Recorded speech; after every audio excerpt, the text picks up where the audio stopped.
and welcome back.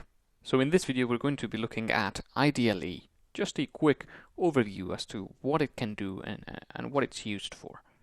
And IDLE, also known as the Python shell, is what's called an interactive development environment.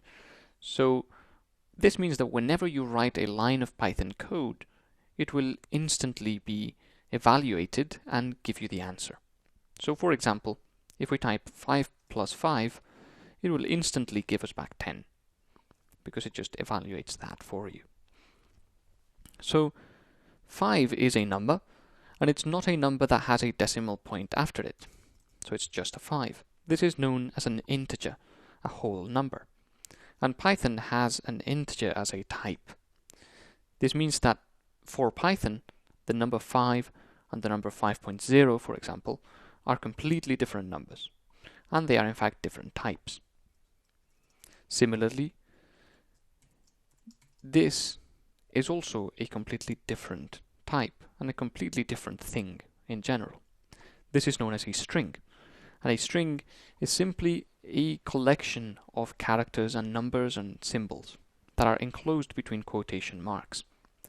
Python treats this literally, so it will not do anything.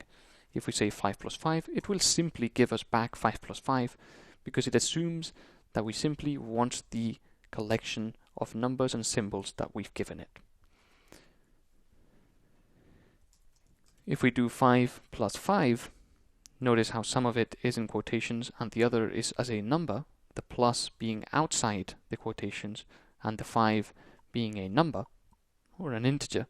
This gives us an error because it doesn't know what to do with the string and the number added together. However, if you do 5 plus 5, notice that spaces doesn't matter in Python. Then it gives you 55 because it simply joins them two together. So these are a couple of things that you can do in IDLE, and this was also a very quick introduction to what integers and strings are. In the very next video, we might look at some variables. So I'll see you there.